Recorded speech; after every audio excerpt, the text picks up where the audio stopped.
My beloved child. Do not move away from this moment too quickly, because the question that has been quietly following your heart is closer to an answer than you realize. Why would someone return to the same message again and again when they already know every word? Why would a person open a conversation they once tried to bury, read your final lines, close the screen, and then return hours later as though something inside those words had changed? The words did not change. They did. And before you reach the deepest truth hidden inside that silence, you must understand what your last message became after you were no longer there to explain it. It was no longer merely a collection of sentences glowing on a screen. It became a doorway. A mirror. A place where their heart kept meeting the version of themselves they had been trying to avoid. You may have believed your message disappeared into indifference. You may have pictured it sitting forgotten beneath newer conversations, buried under ordinary days and easy distractions. Perhaps you wondered whether they skimmed it once, felt nothing, and moved on. You may have regretted sending it at all. You may have replayed every sentence in your own mind, questioning whether you said too much, not enough, or exactly the wrong thing at the wrong time.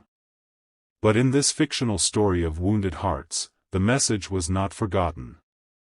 It was returned to. Not once. Not 10 times. Again and again, until the person reading it no longer knew whether they were searching for your meaning or trying to find a way back to the moment before everything changed. Picture a quiet room after midnight.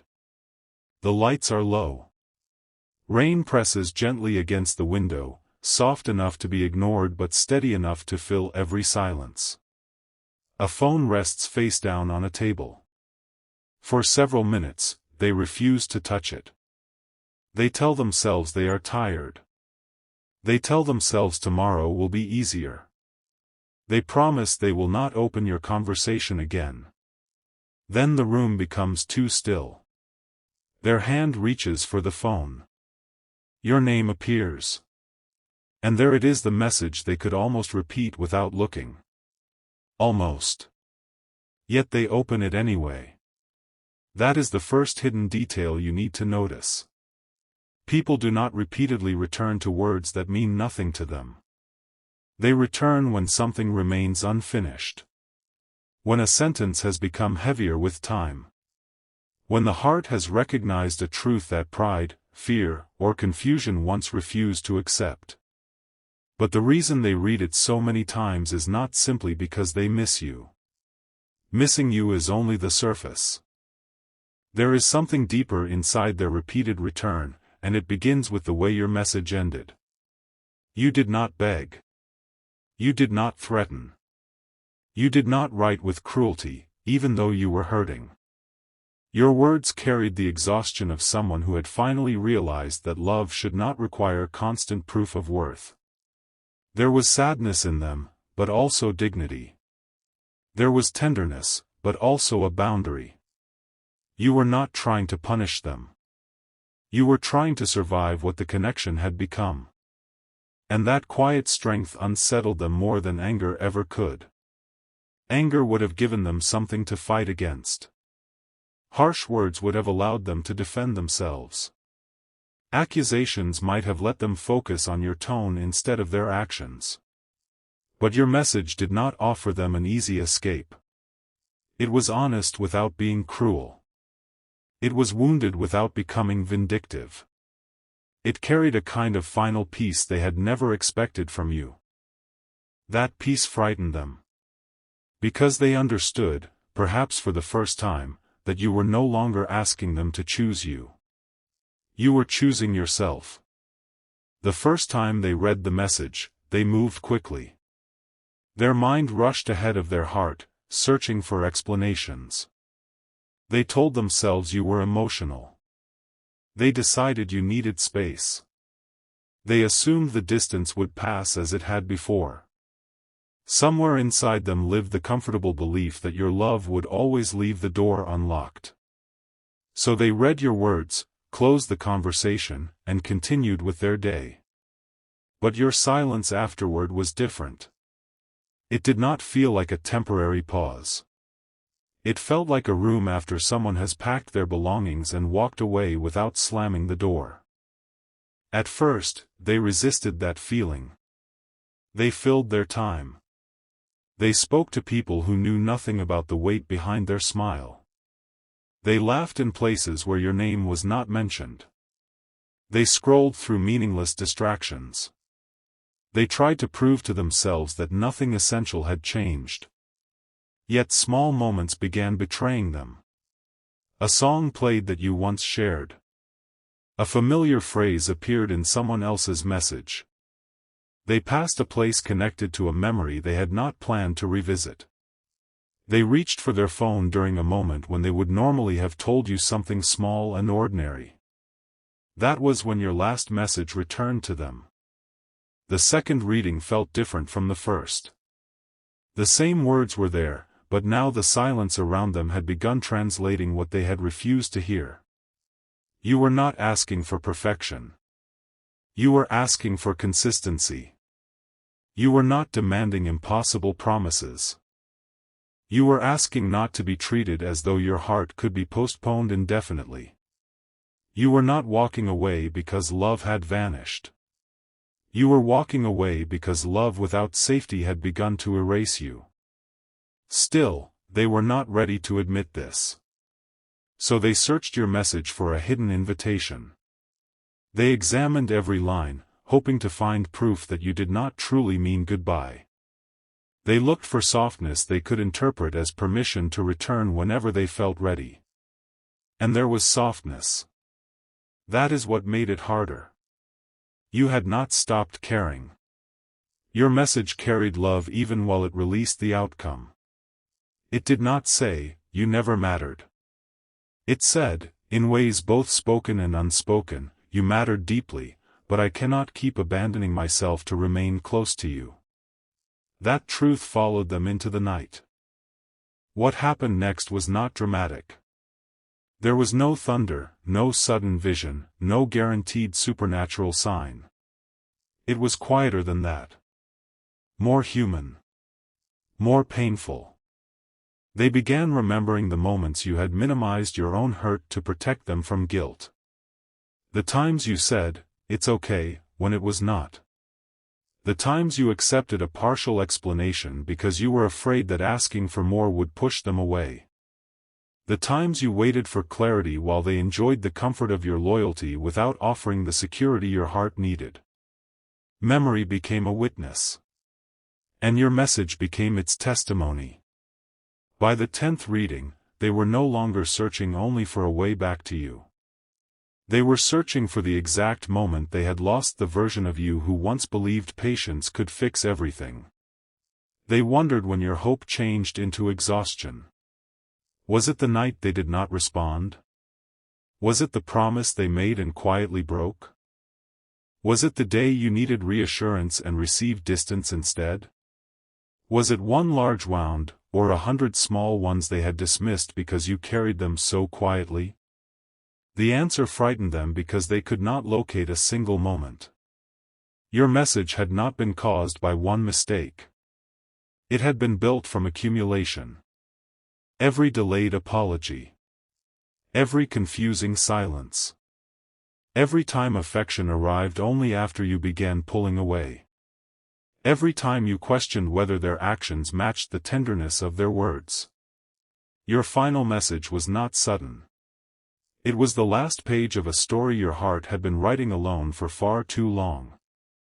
But there is another layer here. While they were rereading your message, you were changing in ways they could not see.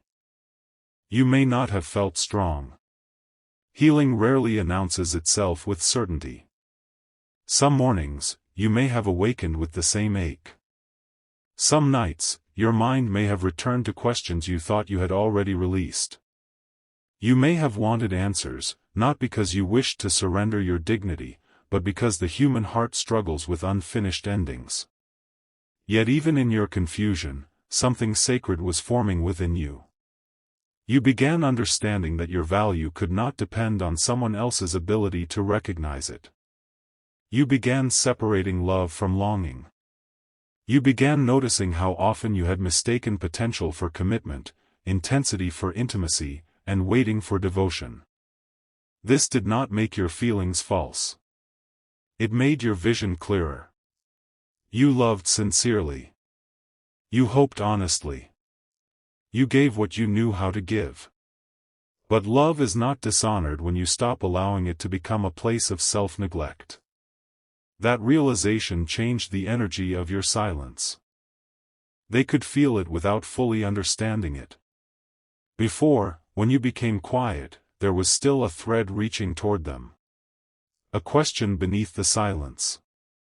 A hope that they would notice, respond, repair. But after your last message, the thread began returning to you. Your silence no longer asked them to chase you.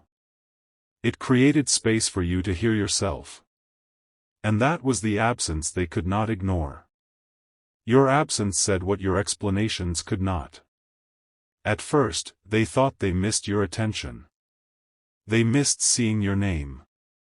They missed knowing someone cared, whether they arrived home safely, whether they had eaten, whether they were carrying something difficult behind their ordinary answers. But gradually, they realized they missed something more uncomfortable. They missed who they were allowed to be in your presence. You had seen beyond the polished version of them. You noticed hesitation behind confidence. You heard sadness beneath jokes. You remembered details they assumed everyone forgot. You offered warmth in places where they had learned to expect judgment. They had mistaken that understanding for something permanent. They assumed your empathy had no limit. They did not realize that even the gentlest heart becomes tired when it is repeatedly asked to understand what no one is willing to explain. By the 20th reading, the message began sounding less like your voice and more like their conscience. One sentence stayed with them longer than the others. Perhaps it was a simple line about wishing them peace. Perhaps you told them you hoped they found whatever they had been searching for. Perhaps you said you would always care, but could no longer remain inside a situation that made you question your place. The exact wording matters less than the feeling it left behind. You had blessed the road you could no longer walk beside them. And they did not know what to do with that kind of love. Cruel endings are easier to dismiss. They can be turned into stories of blame. But a gentle goodbye forces the heart to confront what it failed to protect. So they returned again. Morning. Afternoon. Late at night. Sometimes they opened the message for only a few seconds. Sometimes they remained there long enough for the screen to dim. They scrolled upward through older conversations, then returned to the final words. They read the beginning, the middle, the ending. They searched punctuation. They studied the spaces between paragraphs as if silence itself contained another message. What were they hoping to find? Forgiveness? Permission? A hidden request to come closer? Or evidence that you had never truly loved them, because that would have been easier than accepting that you had loved them and still found the courage to leave? This is where the truth becomes more complicated. Their repeated reading was not purely romantic. It was not a perfect sign of growth, and it did not automatically mean they had become capable of giving you what you deserved. Emotion and readiness are not the same. Regret can awaken a person without immediately transforming them. Missing someone can reveal love, but love alone does not repair patterns. The heart can recognize a loss before the character understands how to prevent repeating it. That is why this story is not telling you to wait beside a silent phone. It is not asking you to build your life around another person's internal struggle. Their reflection belongs to them. Your healing belongs to you. Still, something meaningful was unfolding. For the first time, they were no longer blaming timing, circumstances, fear, or confusion alone. They began seeing their own choices clearly. They remembered how often they had expected you to remain emotionally available while they stayed uncertain. They remembered receiving your tenderness as though it were a natural resource that could never run out. They remembered moments when your face changed after something they said, and how quickly they convinced themselves you were fine because acknowledging your pain would have required a difficult conversation. The message exposed what convenience had hidden. They had not necessarily intended to hurt you. But the absence of cruel intent did not erase the impact. That distinction became impossible to avoid. Around the 30th reading, something happened that they had resisted from the beginning. They cried. Not loudly. Not dramatically. There was no audience. No one knew. The tears came with the quiet shock of a truth finally reaching the place where excuses had been standing guard. They read a line that reminded them of how gently you had tried to communicate before you reached your breaking point. And suddenly they remembered. You had told them. Not once. In small ways, careful ways, patient ways you had told them your heart was becoming tired. You had asked for reassurance without demanding it. You had expressed confusion without attacking them. You had tried to create a conversation, but they responded only to the parts that felt comfortable. They had heard your words but underestimated their weight. Now, reading your last message, they understood that it was not the first time you had spoken. It was the first time they were truly listening.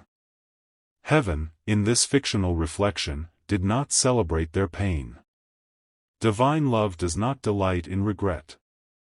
The light surrounding that quiet moment was not punishment. It was revelation, the gentle but unflinching illumination that arrives when a person becomes ready to see what their fear once distorted. And while they cried, your message remained unchanged. It did not rush to comfort them. It did not remove the consequences. It simply told the truth. There is a reason truth often feels severe before it becomes healing. It removes the stories we use to avoid responsibility.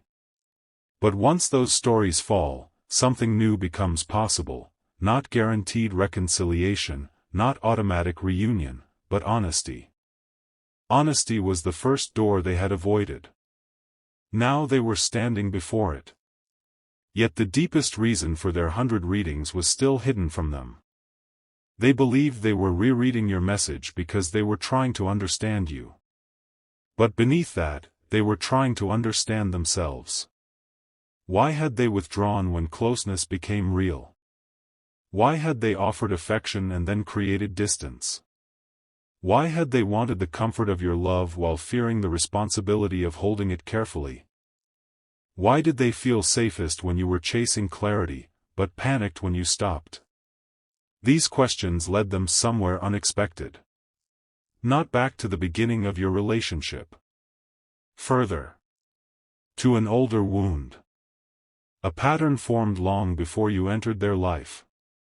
They remembered learning that love could disappear without warning.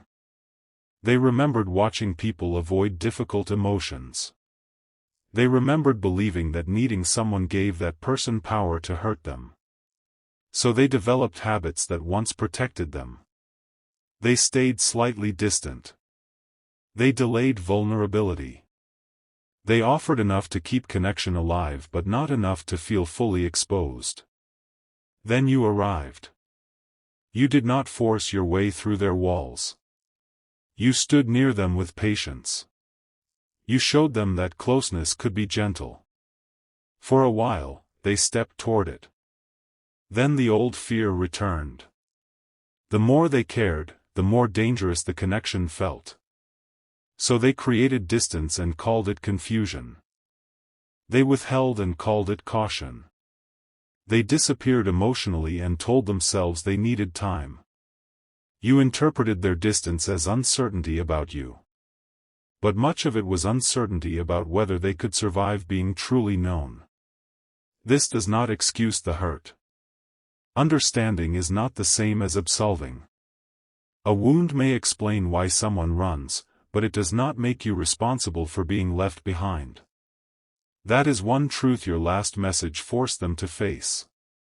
You had tried to love them without becoming their healer, but gradually, they had placed the burden of their fear into your hands.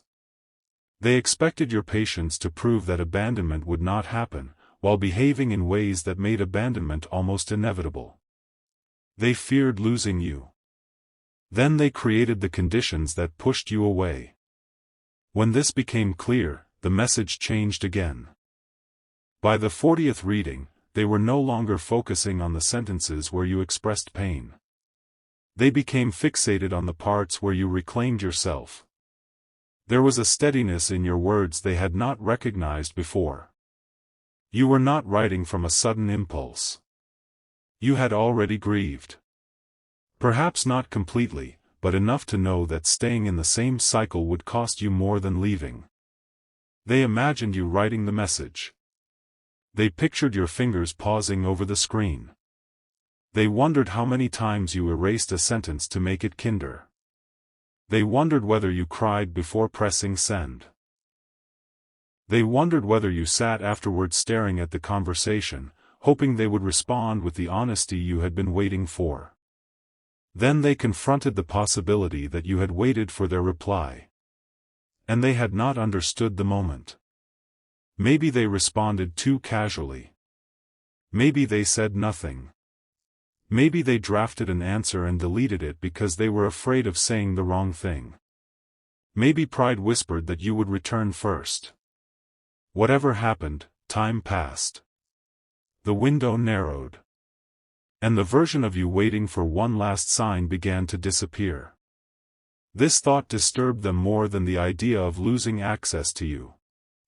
They realized there may have been a moment when one honest sentence could have changed the emotional direction. Not fixed everything. Not erased the past. But acknowledged your heart. They had missed that moment because they believed there would always be another. Your last message taught them that love has patience, but it also has thresholds. Not every door closes from anger. Some close because the person standing beside it has finally accepted that waiting is not the same as being chosen. By the 50th reading, something inside them began shifting from regret toward responsibility. It was incomplete. Fragile. But real. They stopped asking, "Why did you leave?" They began asking, "Why did you have to?" That single question changed the shape of everything. It moved the focus from your departure to the conditions that preceded it. It asked them to view the story through your eyes. They remembered the nights you waited for answers. The way you tried to sound calm because you feared being called too emotional. The moments you accepted crumbs of certainty and called them hope. The way your energy changed when you began realizing that your needs were not unreasonable, merely inconvenient to someone unwilling to meet them. Your message became painful because it was not only a goodbye. It was evidence that you had finally believed yourself. You believed the ache. You believed the inconsistency. You believed the part of you that had been whispering, "This is costing too much." And when you began believing yourself, their power to keep you inside confusion weakened. The silence was hiding a transformation. Not theirs. Yours. While they kept opening the old conversation, you were learning to close the inner argument that had kept you bound to it. You were no longer debating whether you were too sensitive for wanting clarity. You were no longer turning their limitations into proof that you were difficult to love. Some days, this freedom felt strong. Other days, it felt like emptiness. Healing can resemble loneliness before it begins resembling peace. You may have missed them and still known returning to the old pattern would reopen the same wound. You may have prayed for them and still refused to sacrifice your stability. You may have loved the person they could become while accepting that you had to respond to who they were choosing to be. That is maturity born through sorrow. And sorrow, when held with wisdom, does not merely break the heart. It reveals its shape. There were places within you that had confused endurance with devotion. Places that believed love proved itself by staying through anything. Places that had learned to accept inconsistency because losing the connection felt worse than losing yourself gradually. Your final message marked the beginning of another belief. Real love should not require you to disappear. That truth reached them too.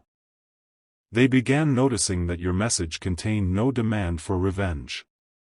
You did not wish pain upon them. You did not try to destroy their image of themselves. Even in your farewell, you left room for their humanity. This grace became unbearable at times, because it showed them the difference between your love and their avoidance. You faced pain honestly. They escaped it. You expressed what was happening. They postponed the conversation. You released them without humiliation.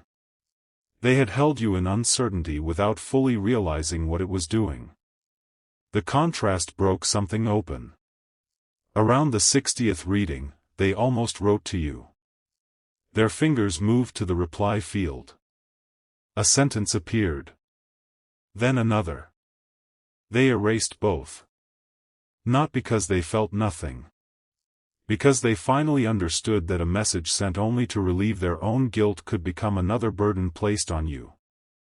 For perhaps the first time, they asked what contact would do to your heart, not only what silence was doing to theirs. Would reaching out offer clarity? Or would it reopen hope they were still not prepared to honor? Would an apology serve your healing? Or would it simply ask you to comfort them for the pain they caused? This hesitation was different from their old avoidance.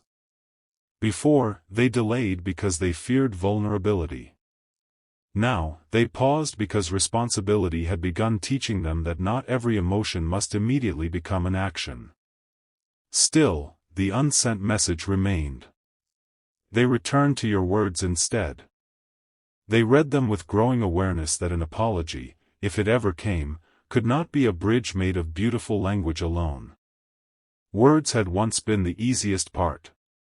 What had been missing was consistency, courage, and the willingness to remain present when closeness became uncomfortable. They began understanding that saying, "I miss you," would not answer the deeper question. Could they love you without making you carry their fear? Could they communicate before silence became punishment? Could they offer security without needing the threat of losing you to become sincere? Could they respect your healing even if it did not include them? These questions had no immediate answer. That is why their sorrow deepened. They were not only mourning you. They were mourning the possibility that they had awakened too late to become the person your heart once needed. But listen carefully, your worth is not measured by the timing of their awakening. You were valuable before they understood. You were worthy while they were confused. You mattered even when their behavior made you feel invisible. Their regret does not create your value. It only reveals what was already there. This is important because part of you may still be tempted to use their pain as proof that you were loved. You may wish to imagine them suffering because it softens the wound of feeling forgotten. Yet your healing cannot depend on whether someone rereads your message once or 100 times. The deeper spiritual truth is not that they hurt because you left. It is that you began returning to yourself. Their repeated reading is only one thread in a larger story about recognition, consequence, and growth. The greater miracle is not someone finally seeing what they lost. It is you finally seeing what you must never lose again. Your voice. Your dignity. Your ability to trust the quiet warning inside you. Your right to receive love that does not keep you guessing whether you are welcome. By the 70th reading, they began remembering something you had said much earlier, long before the final message. It had seemed ordinary at the time. You may have told them that honesty mattered more to you than perfection. You may have said you could handle difficult truth better than confusing silence. You may have explained that you did not need them to have every answer, you only needed them to stop disappearing when the questions became real. They had forgotten the conversation. You had not. Now the memory returned with sharp clarity. They understood that you had given them the map. You had told them how to love you. Not through extravagant gestures. Through presence. Through truth. Through the courage to say, I am scared, but I am here. They had believed love required certainty before vulnerability. You had been asking for vulnerability even in uncertainty. The distinction changed everything. They reread your final message and saw that the ending had been shaped by all the conversations they had avoided. Your last words contained the echo of every first chance, second chance, and unspoken chance before them. One memory changed the entire meaning. But even that was not the central revelation. There was another reason they could not stop returning to the message. A reason they had not yet admitted, even to themselves. It appeared first as a strange physical feeling, a tightening in the chest whenever they reached the final lines. They assumed it was grief. Then they noticed it happened at the same sentence each time. The sentence was not the saddest one. It was the one where you seemed to know something. Not a supernatural prediction. Not a claim about their private future. It was a simple, intuitive recognition about the path they were choosing. Perhaps you wrote that one day they might understand why you could not keep waiting. Perhaps you said you hoped they would stop running from the love they claimed to want. Perhaps you told them that losing you would not be their punishment, but it might become their lesson. Whatever the wording, it now felt as though your past self had seen the exact place where they were standing. They read the sentence again. And again. Each time, it seemed less like an accusation and more like a hand gently placed on the truth. You had known they were afraid. You had known their distance was not the absence of feeling. You had known there was a war inside them. But you also knew that recognizing their pain did not mean surrendering your life to its consequences. That was the balance they had never understood. You could have compassion for their wounds without volunteering to be wounded by them forever. This realization brought them closer to the 100th reading. The number itself did not matter. They were not counting at first. The repetition became visible only when they noticed how familiar the movement had become. Open the chat, scroll to the bottom, pause at the same line, breathe, close it, return later. A ritual of regret. A prayer without words. A conversation with someone absent. Yet heaven's symbolic light did not gather around the screen alone. It gathered around the choice that would eventually have to follow. Because revelation without change can become another form of avoidance. They could read your message forever and still remain the same. They could cry, remember, regret, and miss you yet never develop the courage required for honest love. Emotion was not the final test. Action shaped by maturity would be. And they knew it. That knowledge was why the 91st reading felt different.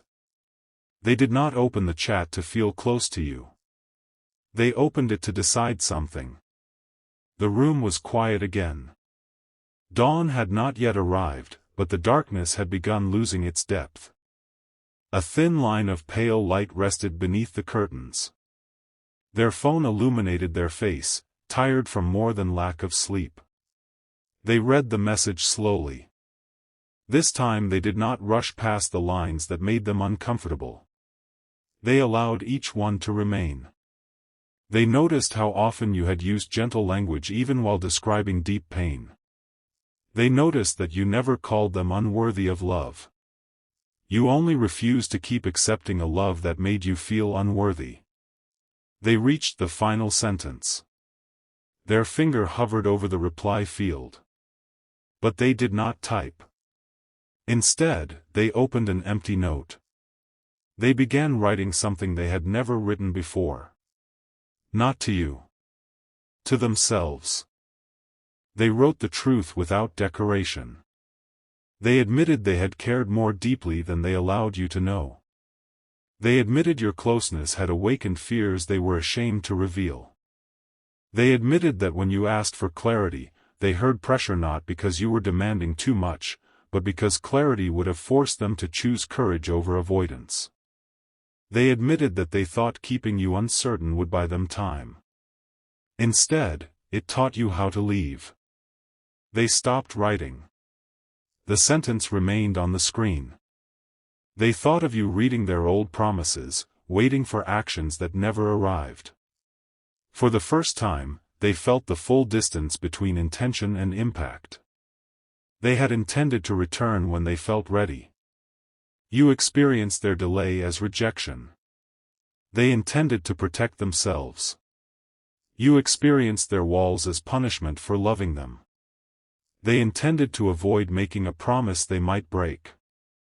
Yet by remaining emotionally half-present, they broke something more fragile, your sense of safety.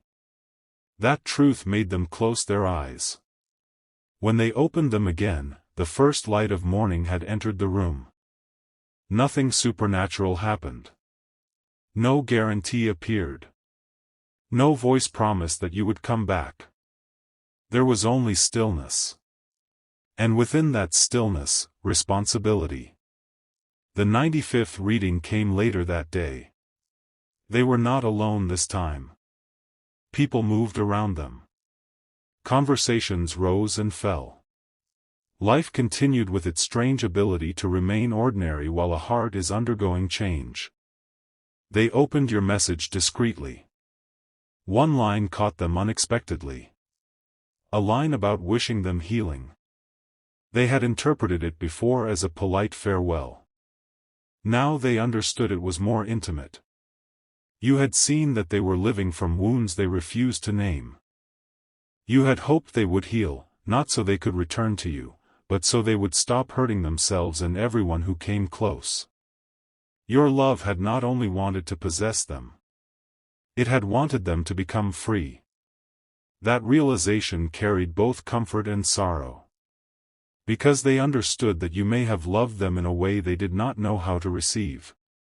Not perfectly. Not without your own fears. But sincerely. You saw possibility in them. Yet you eventually learned that possibility is not a promise. You could not build a safe home inside who they might someday become. You had to respond to who stood before you. The message became sacred to them then, not because every word was flawless, but because it marked the moment you stopped negotiating against your own soul. By the 97th reading, they knew they could no longer pretend they were simply nostalgic. They were standing at a threshold. One path allowed them to keep romanticizing the past. They could reread your message, miss you privately, tell themselves the timing was tragic, and change nothing. The other path required them to face what your departure revealed. It required apology without expectation. Growth without applause. Honesty without control over the outcome. It required them to become capable of giving what they once promised only in moments of fear. They could not know whether that road would ever lead back to you. That uncertainty was part of the lesson. True transformation cannot be performed merely to recover a person. It must become a way of living, even if the person never returns. They understood this intellectually. Their heart was still catching up. The 98th reading happened after they found something they had forgotten. An old photograph. Not necessarily a picture of a grand moment. It may have been ordinary. You smiling without knowing the camera was there. Your hand resting near theirs. A quiet day that felt unimportant while it was happening. They stared at the image and remembered how safe the moment had felt. Then they remembered what followed. How they withdrew soon after. How closeness made them restless. How they interpreted peace as a warning because chaos was more familiar. That was the hidden conflict. Part of them wanted your love, while another part distrusted anything gentle enough to be real. They had spent years believing love had to be difficult to be meaningful. When you offered steadiness, they searched for the danger. When none appeared, they created distance. They did not understand that they were reenacting an old wound until your absence made the pattern visible. The photograph trembled slightly in their hand. Then they opened your last message again. The 99th reading. Each word seemed quieter now. The message no longer accused them. It invited them to choose. Not to choose whether to contact you. Something deeper. Would they continue being governed by fear, or would they finally become honest about what fear had cost? They reached the final line and realized that the answer could not remain inside a phone. They stood. Walked to the window. Outside, the sky had turned the soft gray that comes before sunrise reveals its color. The rain had stopped. Drops clung to the glass, holding fragments of the awakening world. For a moment, they imagined speaking to you. Not the polished speech they had rehearsed in their mind. The real confession. I knew I cared. I did not know how deeply until your silence removed every place I used to hide. I thought I needed more time, but what I really needed was courage. And I kept asking your heart to pay for the courage I refused to find. The words remained unspoken. But they were true. And once truth has been recognized, silence begins carrying a different weight. They returned to the chair. The phone waited. Your message waited. The 100th reading had not happened yet. That is the detail that matters. Something had delayed them from opening it one more time. A notification appeared at the top of the screen. Not from you. From someone connected to the past, someone who had witnessed more than either of you realized. A person who had seen the relationship from the outside, who had heard fragments, noticed patterns, and remained silent because they believed it was not their place to interfere. The message contained only a few words. Before you contact them, there is something you need to know. Their breath caught. For several seconds, they did not open it. A new fear rose, not the old fear of intimacy, but the fear that they had misunderstood the ending completely. Had you said something after sending your last message? Had there been a reason behind your silence they never knew? Had someone witnessed the night you finally decided to let go? They opened the notification. The first sentence described a conversation that had taken place shortly before your farewell. A conversation about them. About what you had been carrying. About the one thing you never included in your last message because, even at the end, you were still trying to protect them. Their hand tightened around the phone. They read the first line twice. Then they looked back at your conversation. Your name seemed different now. Not distant. Not familiar. Sacred. They opened your last message for the 100th time, but before they could reach the ending, the new confession revealed that the words you had sent were not the message you originally intended to send, and the person who had seen the first version was finally about to tell them what you had erased.